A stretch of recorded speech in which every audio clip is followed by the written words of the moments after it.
Dit is de podcast van Omroep Friesland. Noordewien.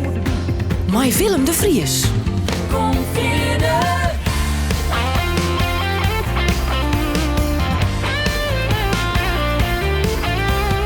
Alles wat er speelt. Omroep Friesland.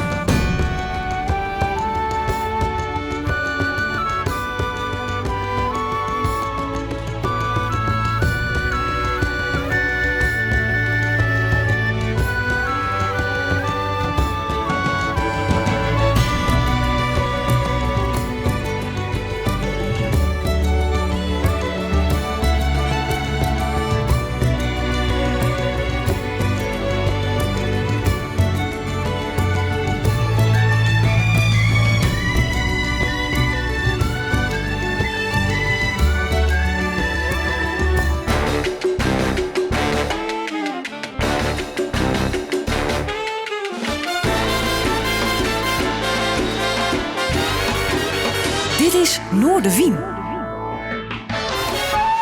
Goeie, en welkom bij Noordewien. Joert bij mij een bijzondere gast onder de tafel vanuit het Omroep Friesland Café. Ik ken hem als jonger muzikant onder andere van de band Balders Draumar. Maar hij is op dit stuit heel druk met die orenband van hem, Sjoerd en Sa. Sterker, komt een nieuw album aan en die werd ik nog gepresenteerd bij een grutfeest in de Lawaai. Dat is al hier in juli. Breng er nog om hem eens even niet te noemen, want de man had volle meer verhaal dan alleen de muziek. Sjoerd Steegstra, mooi dat de best, welkom. Ja, dankjewel. Ben je graag. Ja. Hoe is het? Goed. Drok. Ja? Smoordrok wel. Ja. Bij mij vooral. Opnames, hè. We hadden eerst verleden weken opgehouden met de laatste opnames rondom het album van Sjoerd en Sa. Het album Sa. En dat was Smoordrok. We hebben weken op weken, vooral Sjoerd, onze drummer, dat is ook uw sound engineer, daar hebben we prutten mee te opnemen west naar artiesten daar. Ik bij hun in de studio in Ije. En ja, dat we weken lang elke keer 1 of 2 artiesten. Zelf nog wat denkjes opnemen. Smoordrok. Maar mooi drok, heet maar. Ja. En ik denk zo'n mooi voorbeeld is dat je soms met een liedsidee van start beginnen. En dan knipper je een peker met regen en dan denk ik, go, dit is een beetje uit de klauwen gelopen. Oh, dat kan je wel zeggen, ja. Ja. Het idee wie echt in de coronatijd nog ontstaan. Dus dan gaan we echt al een paar jaar te bek. En het idee wie van, goh, we maken maar een paar Friese artiesten even wat doen. Even verbrodderen, maar jongen, wist. Dus de wie het dan niet dat doen op dat stuit. En meisje al. Even mij wat doen. En het idee wie iets van 3 of 4 artiesten te benaderen. En daar een liedskiefje mij op te nemen en uit te brengen. En dat is uiteindelijk uitgegroeid tot 12 artiesten die het nou mij doen. En ja, het is aardig uit de klauwen rond. Ja, wat is dat? Gewoon net kiezen wollen, dan maar iedereen uit nog. Nou, weet je wat het weer? We hier een peer benaderen. Toen we een peer die hier wat van jaar, die ben zich vrijwillig aan. Van, oh, dat liep me echt wel wat.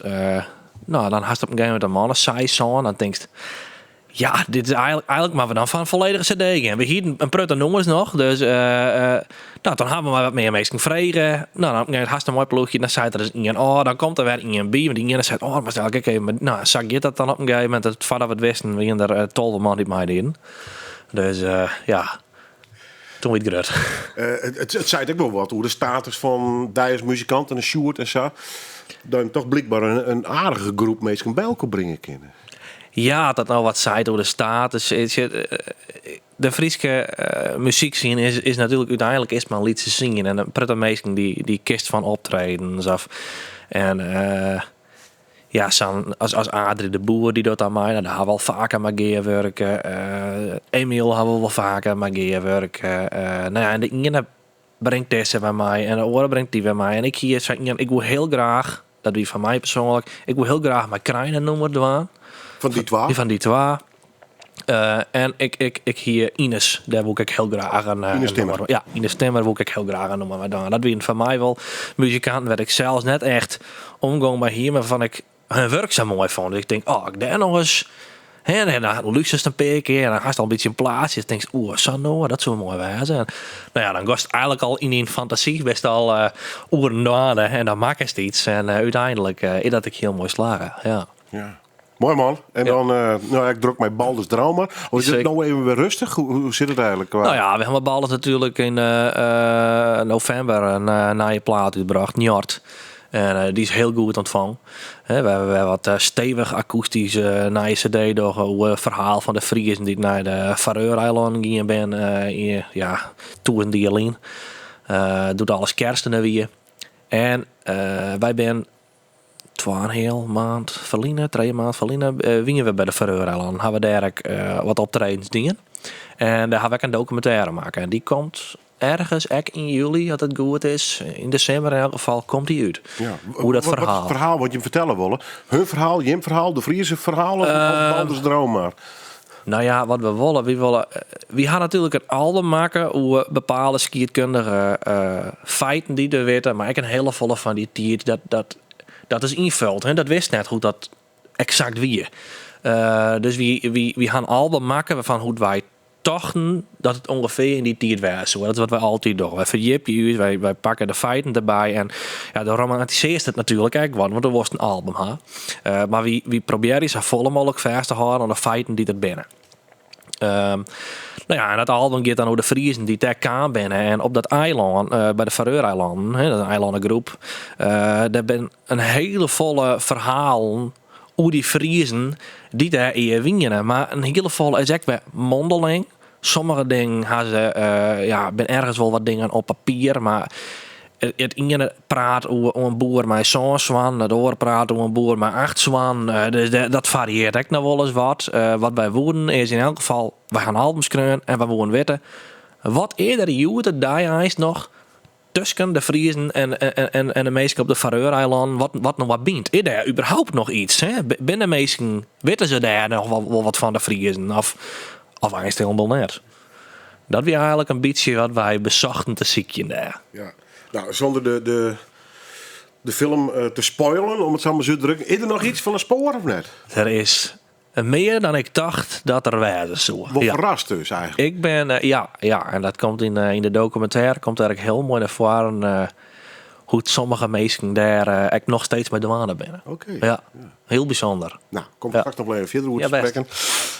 Het tekent in ieder geval die interesses. Ja. Hij staat al heel lang trouwens. Dat is Witteworst van, nou, ik kom, want du bent een originele dokkemer, toch? Nee, ik ben een waardman. Ja, nou ja, dat is heel dokkemer. Broeksterwaard. Broeksterwoord. Broeksterwaard. Ja, oké. Het had om in Jen 20, daar ga ik daar waren. Oké. Ja.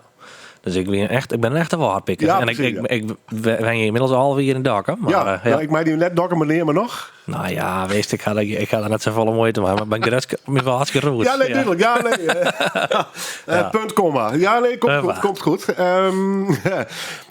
Had dat van hoe ze het mij kregen, of omdat dat door die streek fietst, bewijs van spreken dat door de woorden, of Dokkum is. Het is natuurlijk een prachtig mooie wereld, hè? Nee, om eerlijk te zijn, dat is iets. Ik ben heel nochter Fries opvoeden, echt in het woord Fries, kijk, het hier wie zie. En ik ben me niet echt zo bewust geweest van hoe mooi Friesland eigenlijk wie.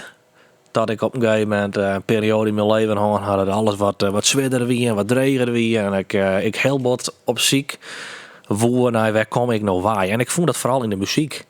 En trots de muziek is eigenlijk echt mijn interesse onwakkeren van waar kom ik nou eens waar is volk. Hè? Want we praten Fries en ik geef zongen en het eerst ik in het Engels kan die wel wat Hollandstaal, maar ik merkte dat ik in het Fries zong. Dat kwam toch wat meer vanuit het her. Dus dan was ik op ziek. Waar komt dat wij? En met de man van Balders wie dat natuurlijk iets bij begon met de Noorse mythologie. En op een gegeven moment gingen we zien. Maar waar komen we nou als volk zelfs bij?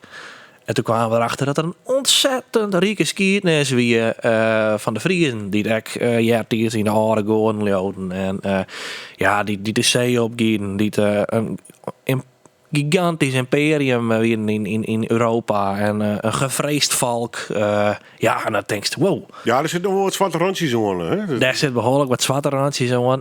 Maar het is eigenlijk gewoon heel tierenskierig. Hè? Van, goh, dit volk wat hier nou nog is, dit liedje volkje wat nog wat Fries rabbert, die had zo'n geschiedenis. Ja, dat vond ik zo interessant. En ik ben steeds meer dan een zieking hier. Ja. En het vertaalt uiteindelijk naar de muziek. Hè? Ja, zeker. Ja, wat wie je Balders die eerste band? Nee, ik zit vanavond in Tretjendaal in de eerste bandje. Dat wie old school en dan doen we alle jaren oude rock. We Guns N' Roses, die ACDC, Ja, alle even dat. En we probeerden zelf wel wat te scrollen doen. En daarna ging ik volop in de metal. Ik rond met tredje in de viertje. Toen begon ik Blood Blast. En dat wie hurt, dat wie trashcore, dat wie echt rammen. En daar leerde ik het grunten en het screamen. En dat wie een uitlaatklep. En daar werkte ik al keer met Antjelle en met Alwin. Dus wij ben echt van dat ik in ieders 14 en 15 ben ik al met Alwin en Antjelle. En Opke, onze gitarist, daar later ik bij kwam. Ja. Maar wij ben echt al langer de helft van mijn leven bij als muzikaal team. Ja, mooi toch? Prachtig, ja. Nou, en toen ik zoontje en 8 wie toen ontstierbalders. Ja. 15 jaar in benai. Ja. Dan gaan we aan hoe het erop praat, maar eerst even de muziek. Wie hebben mij, vond ik wel een verrassend nummer. Vond ik wel grappig om het in ieder geval als eerste keer te draaien. Ierse muziek, Ierse folkmuziek eigenlijk. Ja. Zat het een beetje kinnek. Ja. Filmisch bijna. Ja. The Blood of... Choo Choo Lane. Is dit een documentaire serie of een film, een speelfilm? Het is een nummer wat ik tjenk aan ben in een film. En dat is ook zo mooi. Ook echt een baasje wie puber had ik ooit de film The Boondock Saints zien. En dat vond ik zo'n te gekke film. Dat ik twee broers en een kameraad. En die kennen net zien het onriocht wat er heerst. En die... het is met Sean Patrick Flannery en Norman Reedus. En die kennen de hele maffia... eigenlijk zelfs eigenhandig uitmaken. Ja, en dat is de Ierse maffia dan. Ja, en het is ze hebben zelf Iers en ze wen ja, ze nou nevens mij wen ze inmiddels in Amerika, maar zij gaat Iers geroet inderdaad en daar ben ik heel grutsk op en zij gewoon prudde humor. Het is wel heel serieus. Het is een heel mooi film. 10 jaar later is pas deel 2 uitkwam. Willem Dafoe speelde er echt nog in trouwens. Had een heel iets mooie rol in die film. Maar het is geweldig. Daar kwam ik die muziek zien. En dat deuntje bleef me altijd bij. Ik ben later met ballen eraan waar ik een paar keer in Ierland weg te spelen. Ik kwam dat nummer werd zien. En dan dacht ik, wat betekent het eigenlijk? De Blood of Choo Choo Lane. Kwam ik erachter dat het Choo Choo Lane, dat is in de oude Ierse mythologieën een oude held, een heelgod, een demigod van de krieg, van de strijd. Ja, en dat zegt zelf inmiddels in die hè, dan komt alles even bij, jongen. Ja. Dat vond ik natuurlijk heel mooi. Ja, zeker. Ja. Nou, in één keer is alles weer. En in je plezier is weer te waard. Ik dacht, jeetje, dat is bijzonder. Soms klopt het gewoon. Nou, dat. Ja. Mooi sfeervol begin van dit programma in ieder geval. Nou, dan pakken we het voort even om. Want de zijsleven, je sectie zoontje in 18. Wist ook wat in de metal, wat de harde klanken. Ja. Linkin Park. Ja. Linkin Park, dat wie van mij... Jeugdhelden? Ja, eigenlijk wie is ook wel wat te soft soms nog van mij. Ik hoor echt wel van het snoeihudden. Ja, want dit is in metal wel redelijk mainstream. Ja, ik zie het in de hatebreed. Ik hoor er wel echt van snoeihud. Alleen ik hier... van een iedere tolve tredje wie ik echt al metal fanaat. En doordat ik wat ouder werd, toen kook ik steeds meer die muziek van Linkin Park waarderen. Vooral om de tekst nek. En zij wint aangonkelijk van groter publiek. En toen dacht ik wel van, er zijn bepaalde nummers, daar ken ik wel wat mee. En een van die nummers is Shadow of the Day. Ja, maar dat zei eigenlijk wat hoe het de mentale staat wat ik mij bevond in die tijd. Ja. In cards and flowers on your window, your friends all plead for you to stay.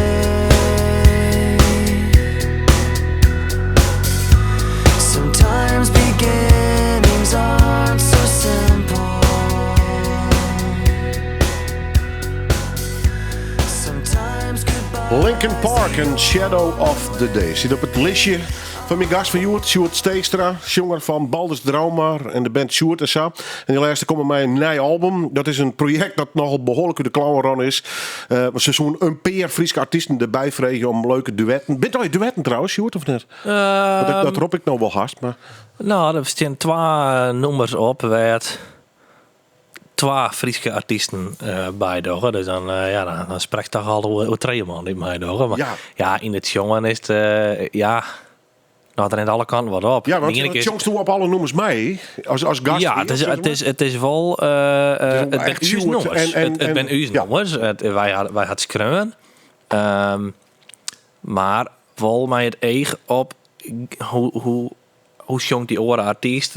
En bij die ene doen we echt tweestemmig. Bij de oren is het beter om alleen nog uw eigen lijn aan te houden.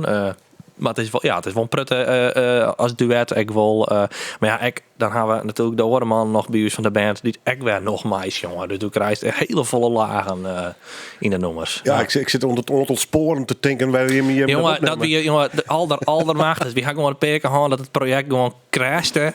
Omdat, en Sjoerd zei ik, uw drummer en sound engineer, die zei... holy shit, dit had ik nooit maken. Je zegt crash gewoon omdat het zo groot worden is. Het is uit de voegen baas. We hier meer dan, weet ik veel, 140, 150 sporen op een bepaald moment. Dat is echt zo raar. Ja, dan mag er wel een knappe hulle skief hebben. Dat, ja. We hebben alles maar opsplitst per nummer. Mooi man. We draaien kijk Linkin Park en de Zijsleven. Dat wink een periode voor mij dat ik het behoorlijk zwier hier mentaal. Ja. Haast van alles al hoe verteld ik, hoe het verliezen, hoe dat zit. Het hoeven we net al hier op te rakelen. Maar ik dacht, nog van de week, want ik wist dat we dit gesprek hadden, zo'n hoe dat zien worden. Bist u van al dat soort klachten en problemen, is dat clear? Of bist daar nooit clear mee? Hoe zit dat eigenlijk? Het is voor mij een totaal onbekende wereld. Dan was het zo zien. Als je juist naar de DSM, de Bijbel van de psychiatrie, daar had ik een diagnose. DSM? Ja, de DSM, dat is steeds maar de Bijbel. Daar staan alle diagnoses in van dat broeken de psychiaters om vast te stellen wat voor diagnose had deze persoon die genomen zet. Daar vergoedt het een zorgverzekeraar eigenlijk weer op. Dat is een heel ingewikkeld verhaaltje, maar dan moest een diagnose hebben vanuit de DSM bij, want anders werd in zorg net vergoeden. Ja. Dat is alles hoe het erbij bouwt. Ik had een diagnose waar ik officieel neer van aankomen kan. Om het heel cru te zeggen, heb ik een vorm van schizofrenie, als het jou meest. Op papier? Een schizoaffectieve stoornis, maar dat is wat ik ga. Ja, maar dat is volgens de bureaucratie? Dat is volgens de bureaucratie. En in het echt? En in het echt lig ik minder in dat soort diagnoses. Ik doe persoonlijke diagnoses en ik leer erin dat ik een bepaalde kwetsbaarheid, een bepaalde gevoeligheid had die ik in de gaten houden maat en op momenten dat ik aan het zien kom, dan moet ik mijn leven er tijdelijk op aanpassen. En inmiddels heb ik dat zo geleerd. Ik ben afgestudeerd als ervaringsdeskundige in de zorg. Ik werk je al 10 jaar hier in de psychiatrie. Ik ben een van de allereerste ervaringsdeskundigen van Nederland. Ik vind dat ik prachtig werk trouwens. Maar ik ben er zo... Maar ik had zo leren te herkennen dat het komt. Ik had signaleerd. En ik kan mijn leven er op dat moment eigenlijk altijd zo op aanpassen dat ik net meer hoef te ontregelen. Want de reden dat ik het vrees is dat die praat over dit project. Dat rent op een hele leuke manier door de klauw. Dus ik snap de lol. Ja. Maar het is een hele hoop stress. Techniek. Daar begint mijn artiesten om. Ja. De bandlijn, die eigen rol daarin. Ja. Was ik nog jongen, presteren, et cetera. Nou, het is een heel complex verhaal uiteindelijk. Ja. Maar we de stressmeter zo wel eens even in PS staan. Ja. Ja. En ik denk hoe dat zich verhoren tot een achtergrond die redelijk onzeker west is. Ooit. Dan had ik een paar prachtige mannen en vrienden om mij heen die dit maar mee dragen. Ja. En die kennen mij. En die weten eigenlijk dat bepaalde dingen door zij.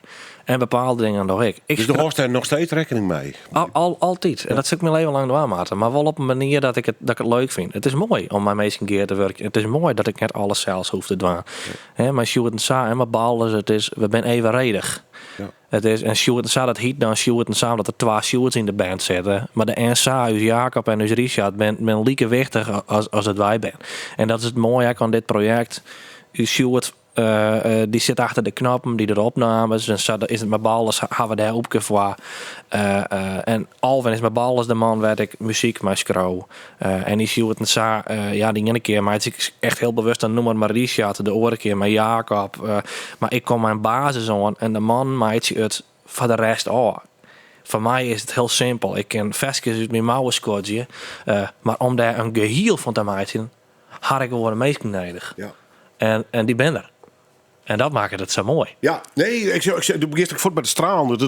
En dat is natuurlijk de toffe kant.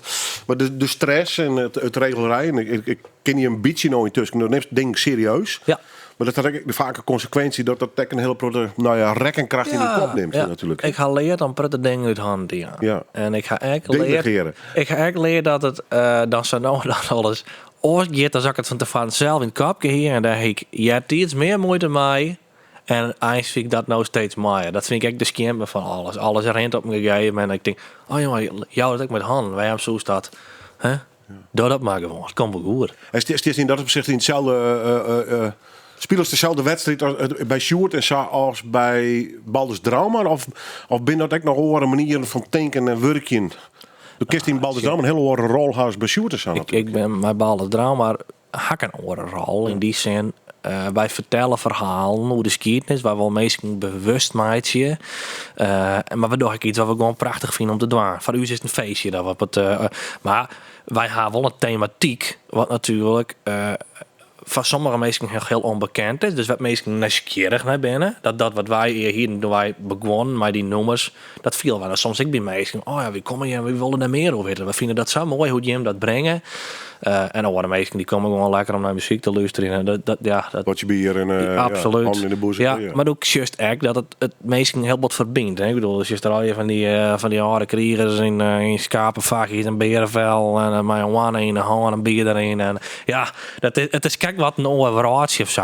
Ik vind dat een mooie relatie. Ik hou er wel van. En mijn Sjoerd en Saai is natuurlijk wel. Dat is altijd zo west. Ik zong vanuit het hart. Ik scroll.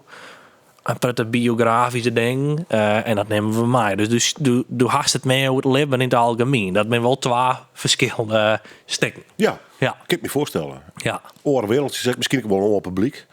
Ja, Een en deel? toch soms ook nog wel, ga ik wel oorlap, merk ik. Maar ja, in het algemeen, ja, Sjoerd en Saar is heel erg Fries. En Balders Drauma is Frieser dan Fries. Maar bij Balders Drauma ben ik heel brood in het buitenland. Ja. Ik bedoel, ik zal achterweg naar Denemarken en Duitsland aan maar die jongens. Kijk, Lien, wie we nog bij de Faroe-eilanden. Wie komen eens even in Ierland. Wie komen in Parijs. Wie komen in België. Ja, neem het maar op. En als dan een noemer Bigelix dus wat neer vergeert. Ja, Of vergeert? wat neervergeerd. Ja, vergeert. Ja. Ja. Maar het wel op zijn woord kunt spreken natuurlijk. Hè. Dan vergeet het, ja. Maar ze in Parijs, zeg maar, of in Denemarken, het dan echt uitlezen wat noemen hoe geert? Of is dat een soort understanding die meestal al in de hasp? Weet je wat we doen? Wat is die ervaring daarmee? Als wij in het buitenland spelen, dan doen we de verhaal tussen controle in het Engels. Ik vind het wichtig dat mensen een beetje weten waar het ook Oh ja, maar context. ja. En dag van Nemsters, dat Sanoor, wat neervergiet, dat gaat eens door.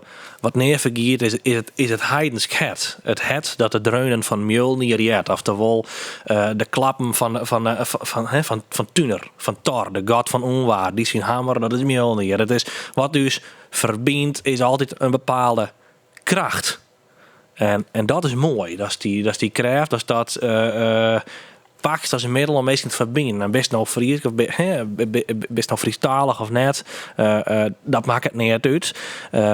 We komen al uit een bepaalde boane en taal en cultuur kan verbinden. En dat is mooi. Maar een hele volle cultuur dan heeft sowieso eigenlijk al oerlap. En als dat pakt, dan kunnen eigenlijk de net-Friesen dat vielen. En dat is echt zo mooi. Want het gaat er net om te zeggen dat wij Friesen beter zijn. Hè? Of wij willen bewust maken waar wij komen. Ik denk dat het logisch is dat wij een volk binnen die door de boeten wordt als nog er misschien wel wat afstandelijk jongen wordt of op zichzelf. En als het een beetje niet skiet kist, dan is het heel begrijpelijk. Maar als het juist dat meestal maar een beetje van je staan, dan ben wij een van de meest toegankelijke volken die er is. En dat merk ik ook als ik in Ierland kom. En als ik daar speel je maar hier in de pub, hoe machtig mooi is dat, daar merk je echt weer dat stukje toegankelijkheid, dat zit erin als het zin wordt. En dat is eigenlijk wat neervergeerd is uiteindelijk dat wat dus altijd binnen cel. Ja. En dat is mooi. Daar gaat het dan. En toch, ik in de verhalen, ik vind ze prachtig. En dan kom ik dan in Ierland, Wales, Schotland, Denemarken, Ja, ja. West. En toch, al die verhalen lieken bekijken me ook weer op elkaar. Hè? Dat. Het is ook weer het is een stoere man. Dat nog Grutte Pier is, of zit er in Denemarken, of een van die Schotse clans, Ja. wie we spreken. Ja, neem het maar En op. die slaan ook dan een hassenzal en dan komt het koninkrijkje daar en dan slaat in, dan komen de vikingen erbij. En het lijkt het ook wel heel wat op elkaar. Natuurlijk, het spreekt hoe een Het is een tijdsgeest. mensenverhaal. Dat is. Met hiërarchie, bazen, goden, koningen, Het ben- stadhouders. Basisgevoelens die we dagelijks alle je kennen. Ja, Ja, dat stukje onmacht was soms haast. Maar wat nou als die verbiensters volk? Wat kist dan wel net teweeg brengen? maar het is van een team. Hè? En dat is het. Ja. Uiteindelijk is dat het eist. We jonge versjes, hoe toe het niet alleen. En dat is zo actueel als me kan. We zijn nog steeds hetzelfde. Ja. Ja. Is het in dat opzicht te voorspellen werd het nog aan hindergeert? Kist dat nog een beetje lezen in de boeken of niet? Zo wat zou we een keer Voorspellen het dus. Ja. Nee. Maar wat ik wel weet is, zolang het wij ons altijd verbinden willen, dat we in ieder geval bewerkstelligen kunnen. Ja. Wat leeft het nog? Ik ben een jongere generatie, stinkst. Nou, dat merk ik dus, dat wolsaai is. Ik ben van bouwjaar 68 en toen ik wat bewust was van de wereld om je heen, en toen zijn ze al dat Friesk, aflopende zaak, Ja. het hele Frieske gevoel. Ja. Nou ja, het is een beetje leuk, je hebt het scootjes, maar dat is het dan echt. Ja. Dus die emotie, dat is kwestie van tijd, het is voort. Ja. Nou, het is er nog steeds. Het is nog steeds. En elke keer werd ik weer voorspeld, ja, maar nou gaat het echt achteruit. Ja. En elke keer gebeurt dat maar net. Wat is die gevoel bij de jongere generaties? Nou, ik ben van jong jongerig. Ik ben echt nooit op een manier gebracht dat ik een hele volle van Friesland wist. Ik bedoel, ik kreeg in de skiertnesboek en geen Frieske skiertnes, wat ik maar. En toch is het bij ook ontstingen. Al je later kwam. Ja. Dat doe ik inderdaad jong volwassenen weer. En ik ben daar zelf naar onderzoek gegaan. En ik ken natuurlijk vrienden die er heel wat in zitten. En nou, ik ben er nieuwsgierig naar. Doordat wij die eerste albums brachten, merkten wij dat een prutte mensen het interessant vonden. En dat is hem.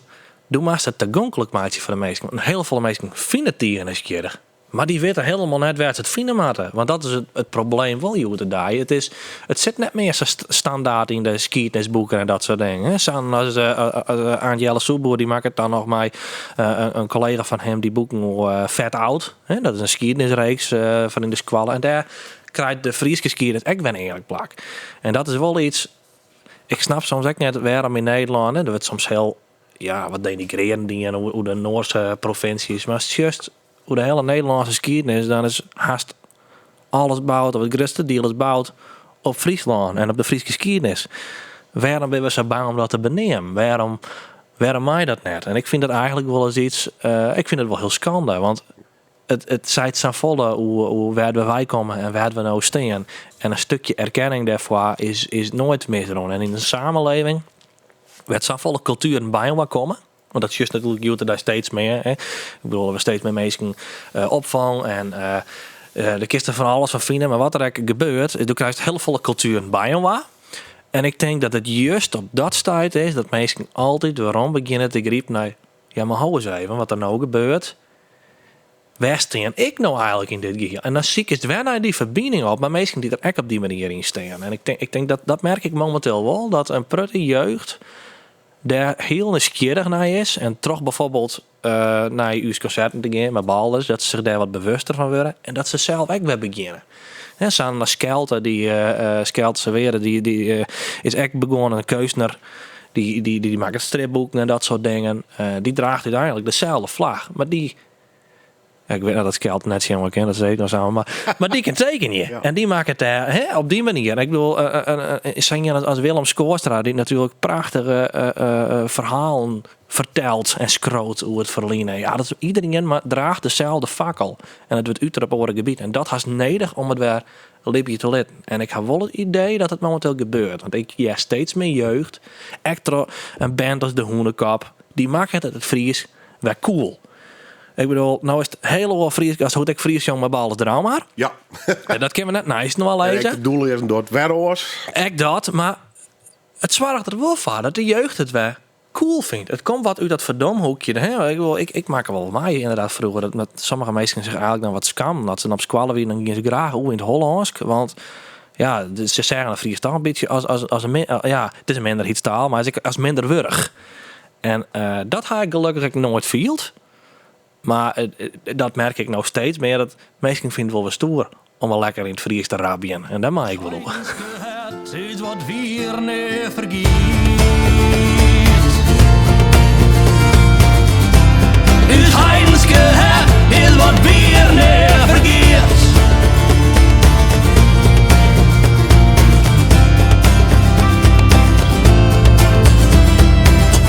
Al ben wij verjagen van heel groen. Uw resping en uw zekers voor het vreemd volk jong.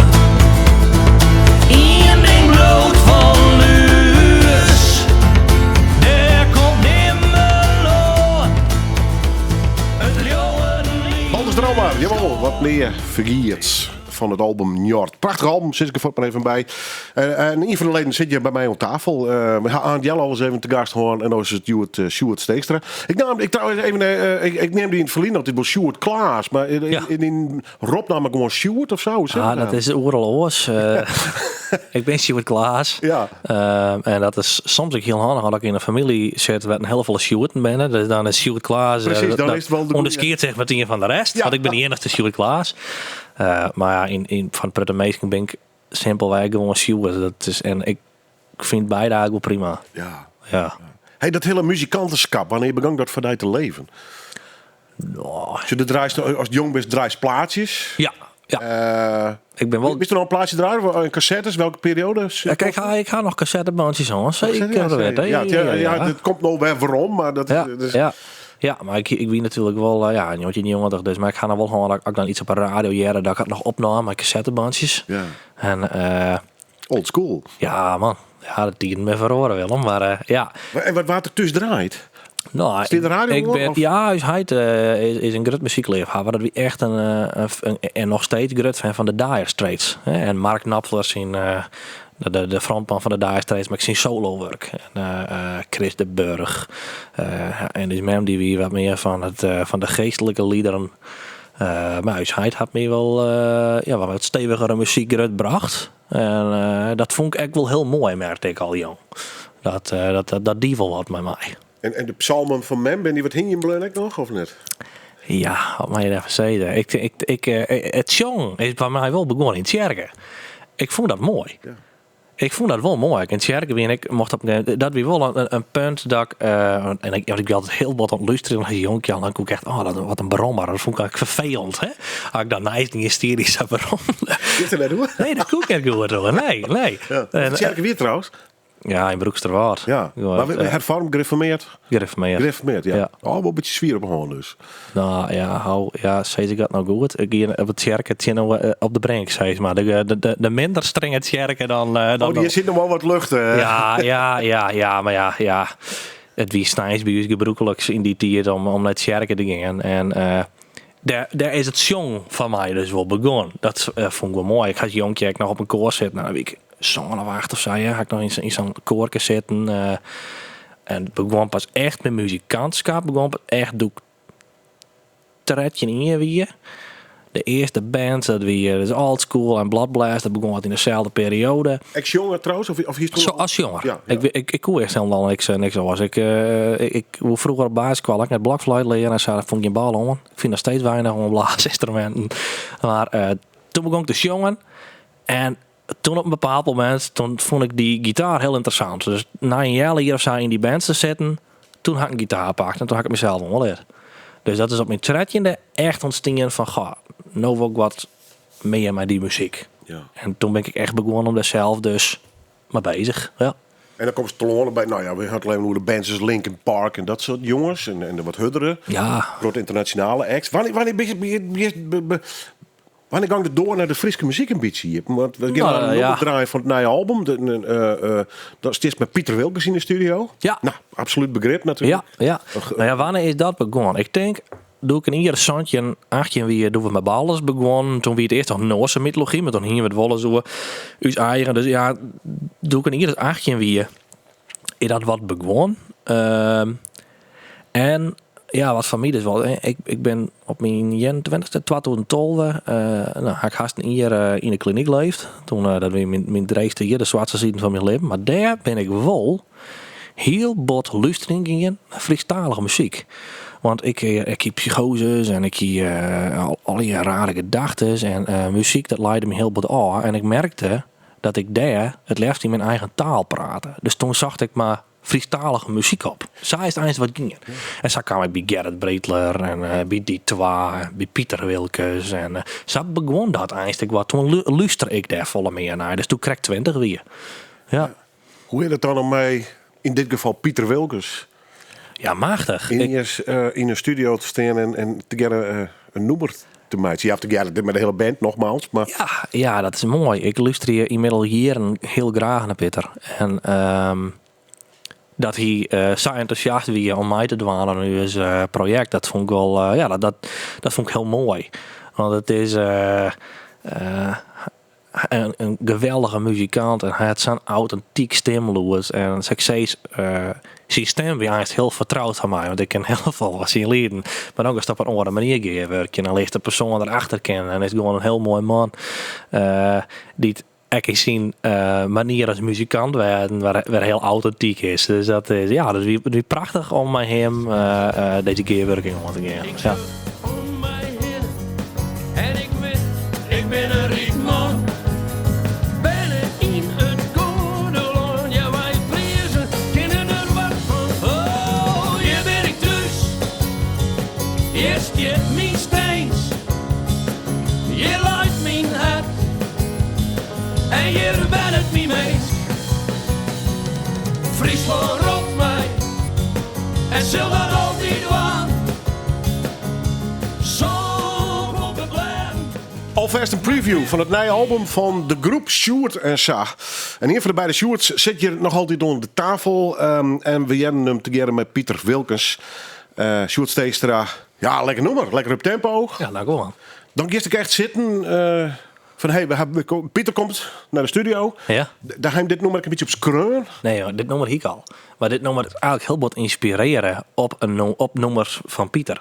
En daarom, toen hij mij doen wilde, toen zijn we meteen alle bandleden, we zijn natuurlijk thuis. Dat moet in van Pieter werden. En nou, dat is goed uitpakt. Ja.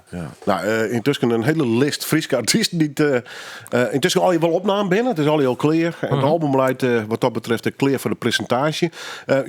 Zo'n jullie hè? Zo'n jullie. Ja. De lawaai in Drachten. Wat wordt een soort gala-voorstelling, joh? Ja. Jongens, ik zei het is compleet de klauwen aan. Nou, het is heel lastig, dat merk me meteen al. Ik ben mijn fjouwe data begonnen en dit weer de data dat de meeste artiesten kennen. Ja. En als aan 80% komt. Ja. Dus dat is al, jullie dat is is al heel gevaarlijk. mooi. De sommigen Ja, ben dus al vakantie. en dat weer het ding, omdat het steeds langer door, want er kwamen meer artiesten.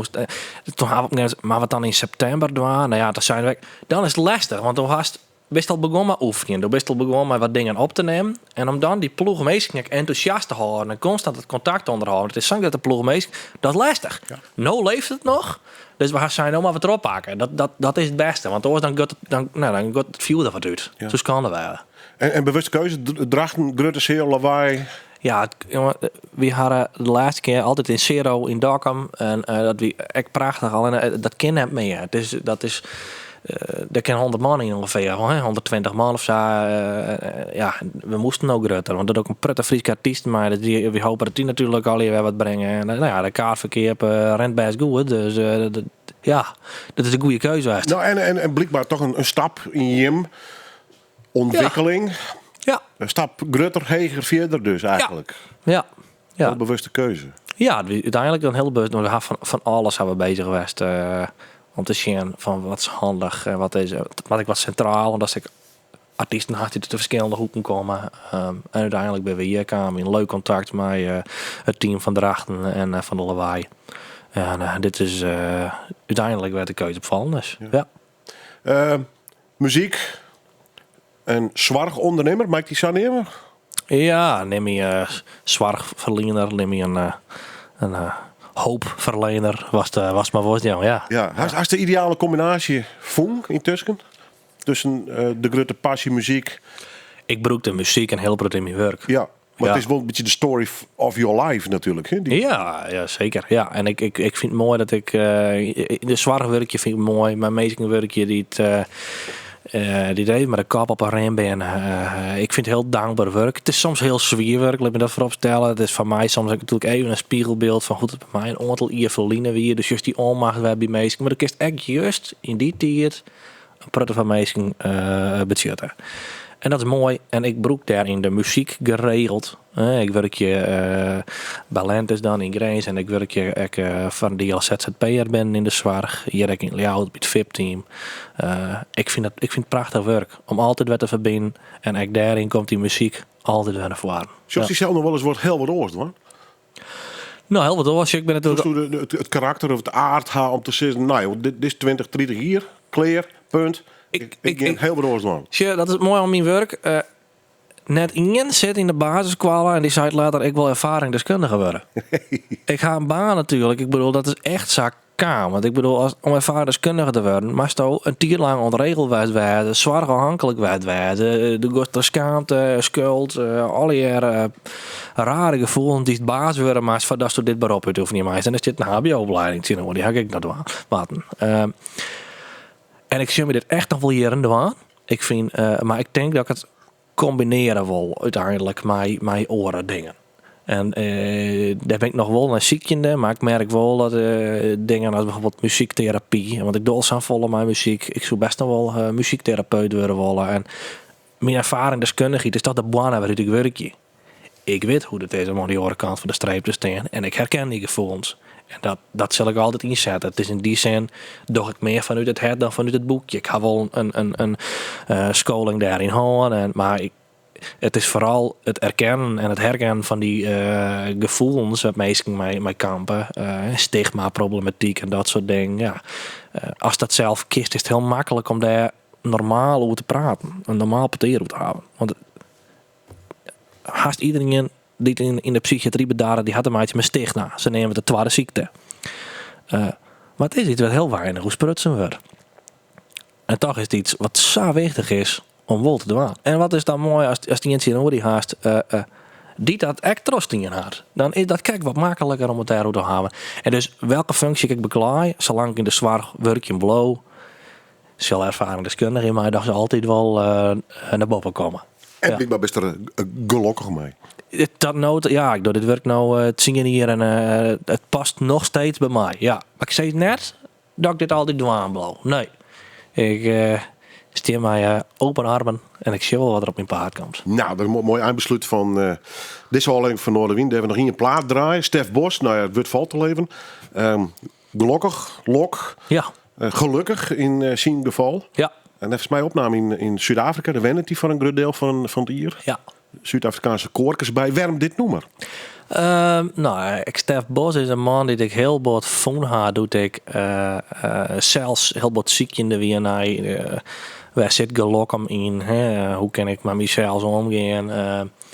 En zijn muziek rekken mij door heel wat. Dus ik ben helemaal jaren aan het luisteren. En ik kon hem eens te alleen maar met nummer Papa. En toen in 2012 kwam ik erachter dat die man echt zo'n ontiegelijk volle muziek hier, dat kost haast niet luisteren, maar ik ben dat luisteren gegaan en ik kom hier herkennen in hele pret en ik check een man die prettig vluchten is in het verlenen. Dat wie bij mij een basisreactie had. Er iets bad op mijn paard. Wegwezen. Fight, flight of freeze. Flight, dat we vermijden, uit contact gaan. Dat we, maar ja, dan rest er uiteindelijk zelf mee om. En zie muziek nam mij daar een beetje in mij. En ik ben uiteindelijk, ik denk van 2014 ga ik haast elke keer naar een optreden van Stef Bos. De enige artiest die ik echt elk keer opziekje, omdat hij me echt heel wat inspireert met teksten scrollen en dit nummer. En dat is ook wel een stukje taal en cultuur. Dit is maar dat Zuid-Afrikaanse koork inderdaad erbij. Hè. Dat vind ik is gelukkig. En ja, dat vind ik gewoon de kern van dit lied is gewoon prachtig. Dus als die een keer 4 voortbest best die vaak naar de tierkist of heel makkelijk bij weer omvallen, of de keer juist heel bewust gaan. Oh, maar het is mooi hoe het nou eigenlijk gaat. En daar ben ik in kaam. Dat is een vader en daar ben ik ontzettend dankbaar voor dat ik elke dag is voor mij een cadeautje worden. En dat kon ik jaartjes nooit bedenken, maar ik leef mijn zoon ontzettend gevoel van wierde. Ik voel me echt lokkig. En dat komt in dit nummer echt naar voren. Echt de drinkjes, was net altijd degen van Jip haast. Als het misschien was, dan is elke dag een feestje. Gelukkig. Maar ik ben gelukkig, ook al zie ik het niet. Te veel ontevreden met alles, te weinig tevreden met niets. En ik voel mij steeds lichter,